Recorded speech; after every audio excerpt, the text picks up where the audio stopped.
सिद्धांत कौमुदी के अंतर्गत स्वादि संधि प्रकरणांतर्गत हसी च सूत्र जो है वह द्वितीय उत्वादेश विधायक विधि सूत्र है। हसी सप्तमी का एक वचन, च अव्यय पदम अनुवृत्ति आई, अतोर प्लुताद प्लुते से अतः की अनुवृत्ति, रोहो की अनुवृत्ति, अप्लुताद की अनुवृत्ति और ऋत उत से उत की अनुवृत्ति।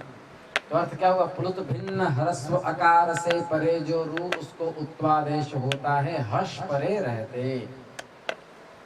अतोर और प्लुताद प्लुते के बाद का ये सूत्र है। हाँ, शिवो वंद्यः, शिव कैसे सिद्ध होगा वो हम लोग पीछे पढ़ चुके हैं श्रवण निकृष्ट होकर के, ठीक है। तो शिवो वंद्य में शिव धनुषु, वंद्य ससजुषो से शिव के बाद वाले जो स उसको ऋत्वादेश अनुबंध लोप, अतोर और प्लुताद प्लुते सूत्र की प्राप्ति हुई। शिवर वंद्य, यहाँ पर उत्व नहीं होगा। क्यों नहीं होगा? प्राप्ति भी नहीं होगी। अतोर और प्लुताद प्लुते की प्राप्ति भी नहीं होगी यहाँ पर, क्योंकि प्लुत भिन्न ह्रस्व आकार से परे रू को उत्व होता है, हर्ष परे रहते। तो हसीचा से उत्वादेश हुआ क्योंकि प्लुत भिन्न ह्रस्वकार हुआ। शिव का वकारो उत्तरवर्ती अकार, और उससे परे जो रू कौन हुआ? हाँ, रू का रेफ उसको उत्व होगा। हर्ष मतलब वंद्या का हुआ, हर्ष हुआ, परे रहते। तो शिव उ वंद्या, आद गुण से गुण किया, शिवो वंद्यः। देखिए आगे क्या लिखा? रोहो इति अनुबंधा अनुबंध ग्रहणात् न इह, मतलब अतोर और प्लुताद प्लुते में रोहो लिखा। रोहो रू शब्द का षष्ठी का एक वचन है, ठीक है। रोहो समझ रहे हो? षष्ठी का एक वचन है। रोहो रोहो रूनाम बनेगा ना। तो रोहो षष्ठी का एक वचन है, मतलब रू शब्द का है, मतलब अनुबंध युक्त ग्रहण है। रू का रो बनाया।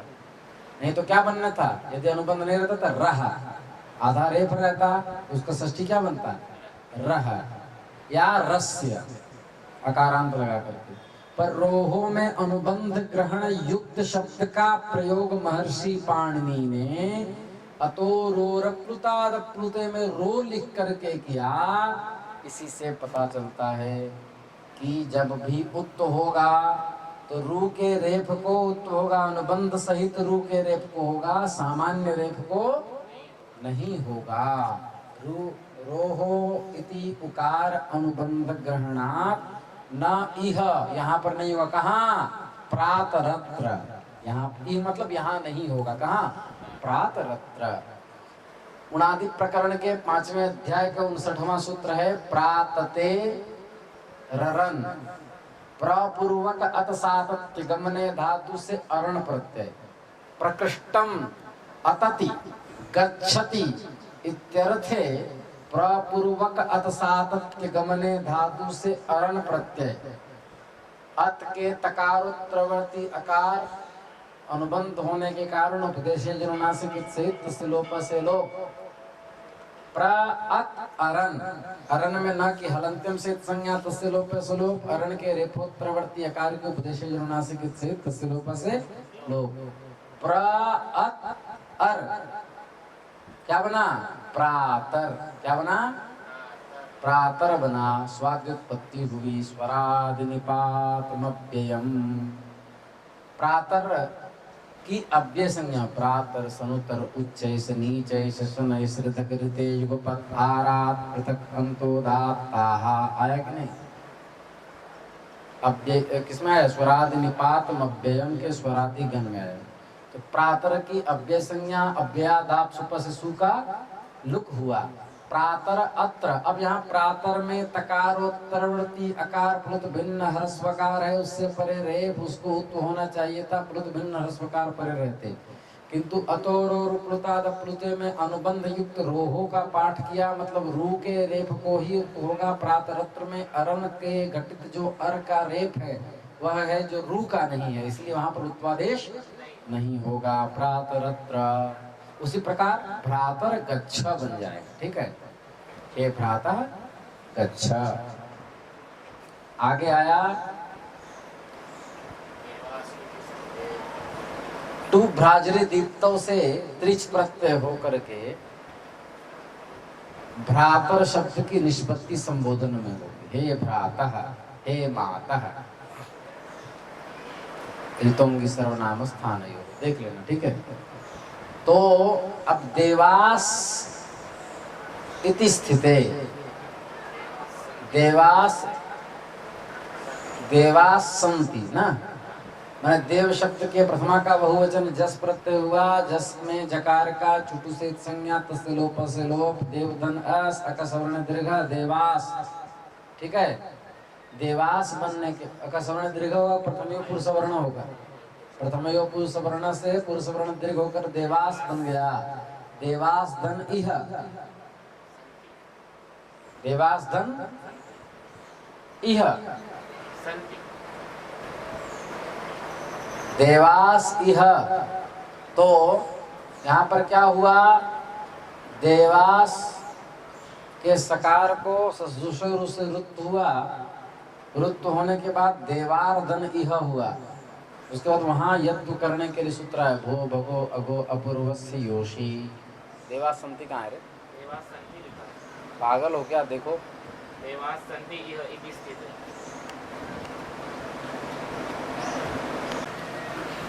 तो देवास इह, उसके बाद रेप भो भगो अगो अपूर्वस्य योषी, यत्वादेश विधायकम विधिसूत्रम, पदच्छेद भो भगो अगो अपूर्वस्य, भो भगो अगो अपूर्वस्य, षष्ठी का एक वचन, यह प्रथमा का एक वचन, अशी सप्तमी का एक वचन, रोहो सुपी से रोहो के निवृत्ति, भोश्च भगोश्च अघोश्च अश्च इति भो भगो अघो आहा। ठीक है, भो भगो अघो आहा पूर्वे यस्मात् सह भो भगो अघो अपूर्वः तस्य भो भगो अघो अपूर्वस्य।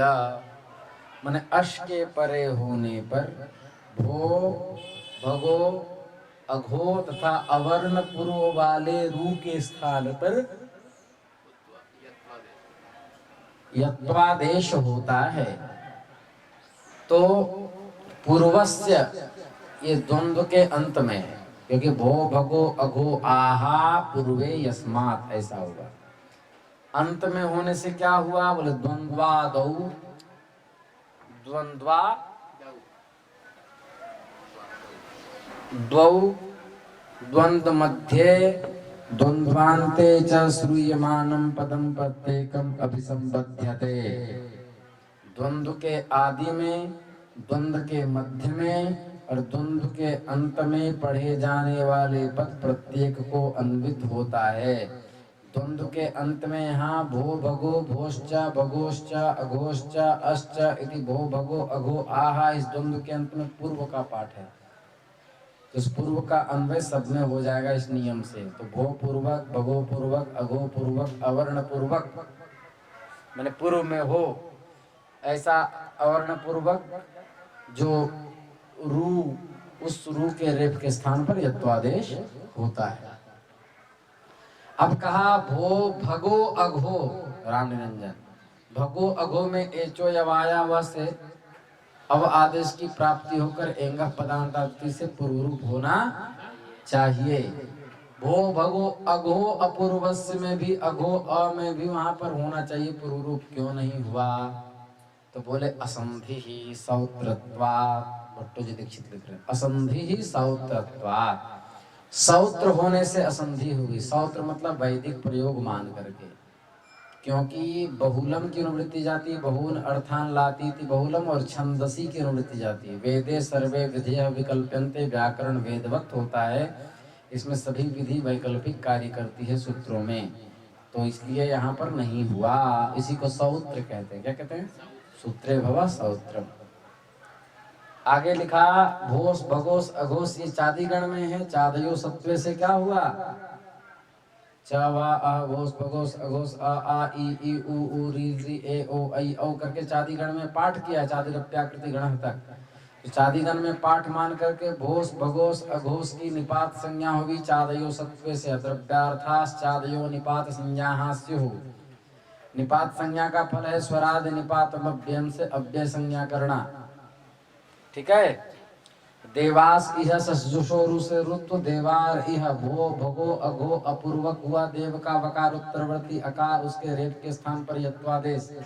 देवाय इह लोपशाकल्यस्य, लोपशाकल्यस्य लग गया तो अवर्ण पूर्वक पदांत योर वयोर लोपो, तो यहाँ यह है उसको लोप होकर होगा कैसे? ई का ई रूपी अश्परे रहते। देवा इह अबाध गुण से गुण होना चाहिए। बोलेंगे लोपा साकल्य से सूत्र से सिद्धत्वा आत्मन इत्यनेन गुणो न, ऐसा कह दिया। लोपा साकल्य से मतलब साकल्य ऋषि के मत में यकार का लोप होगा, अन्य ऋषि के मत में, पाणिनि के मत में नहीं होगा। जिस मत में नहीं होगा उसमें क्या होगा? देवा इह। और साकल्य जी के मत में देवा इह। ये बात आ गई। अशी किम देवास संति, इस पर बड़ा बहस चला है। इस सूत्र में अशी पद का क्या प्रयोजन है? बोले देवास संति।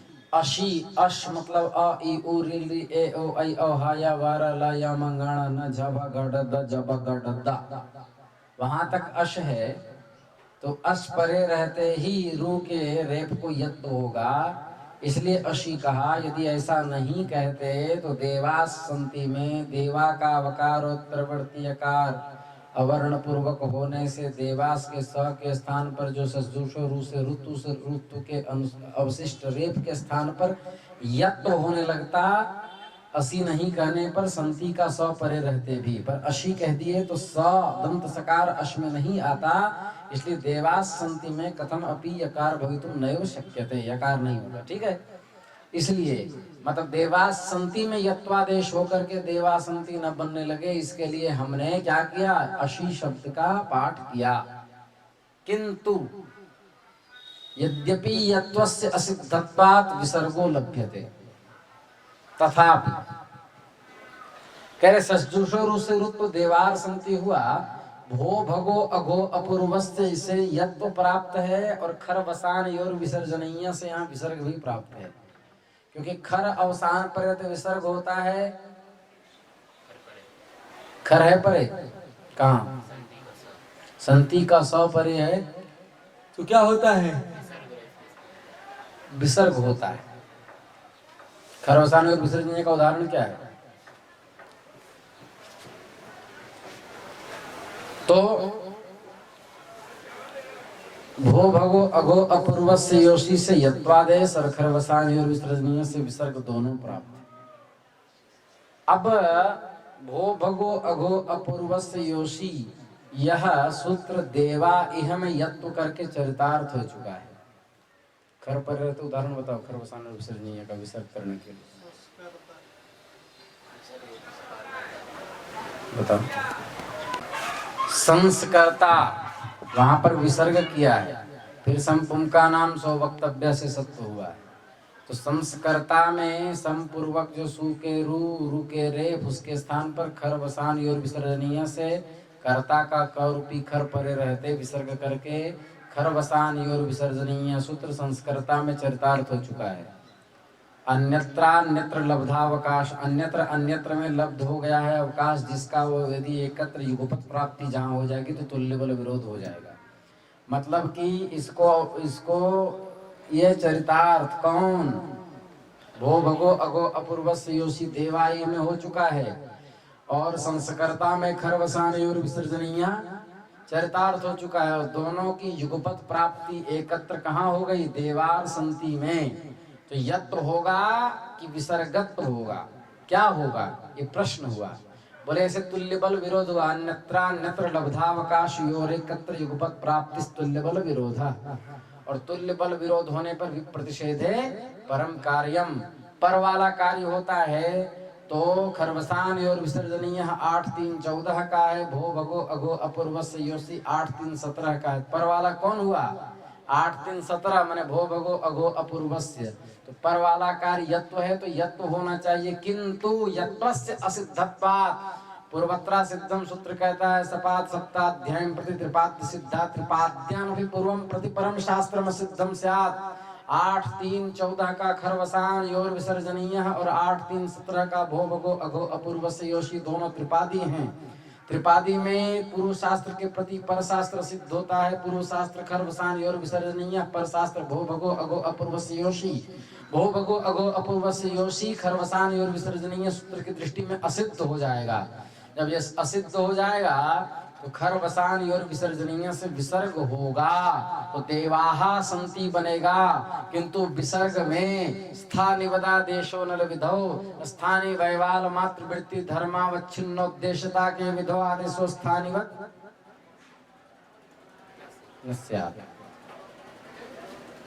आदेश स्थानीय वृत्ति धर्मवान भवति। आदेश स्थानीय वृत्ति धर्मवान होता है अनल विधि होने पर। तो आदेश स्थानीय वृत्ति धर्मवान जब होगा तो आदेश कौन हुआ? विसर्ग। विसर्ग स्थानीय वृत्ति धर्म कौन हुआ? विसर्ग से पहले जब रू था, रू में जो ऋतु था वह ऋतु धर्मावच्छिन्न कौन हो जाएगा? विसर्ग।